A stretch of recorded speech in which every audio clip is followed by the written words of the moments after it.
Doctor যখন ছিলাম তখন আমাকে নিয়ে এত বেশি হেট স্পিচ আসতো না, কিন্তু যখনই আমি একটা পলিটিক্সে আসলাম তখন যখন নাগরিক কমিটি ছিল তখন আমাকে গালাগাল করতো আওয়ামী লীগ। তারপর যখন আমরা পার্টি করলাম তারপর বিপক্ষে যারা গেল তারাই এমন সব কথাবার্তা বলা শুরু করলো যেটা সবার জন্যই সমান। তো এই জায়গা থেকে উত্তরণের উপায় কি?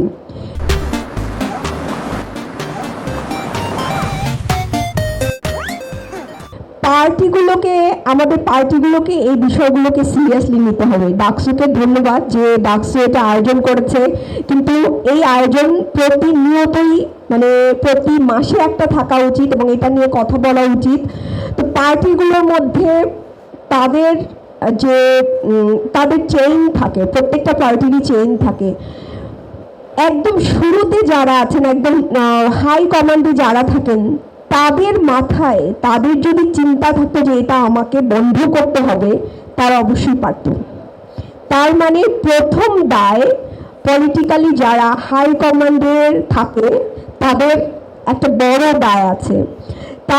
যদি তারা তাদের বিভাগীয় কমিটিগুলোকে, জেলা কমিটিগুলোকে, সেখান থেকে উপজেলা কমিটিগুলোকে, ইউনিয়ন ভিত্তিক কমিটিগুলোকে তারা কিন্তু তাদের কমান্ডটা পৌঁছে দিতে পারে। তারা যদি রেগুলার যেভাবে প্রতি মাসে একটা সেমিনার আয়োজন করে বা একটা ছোট 1 ঘন্টার একটা অনলাইন সেশনের আয়োজন করে যে কিভাবে তারা অনলাইনে রিয়াক্ট করবেন বিরোধী দলের প্রতি, সেটা কিন্তু মানে অনেক নীতিগত জায়গা থেকে এটা ঠিক আছে, এটা কমানো অসম্ভব বা অনেক জায়গায়, কিন্তু যাদের এই এত বড় বেসড আছে তারা কিন্তু এটা নিয়ে কনসার্ন না। তারা এই যে আমাদের মতো সয়ে গেছে, রাফিয়া যখন বলছে যে সয়ে গেছে, আমি আমার পরিবার দেখছে, ঠিক আছে স্কিপ করে যাচ্ছি, সয়ে গেছে, তারাও আমাদের মতো সয়ে গেছে।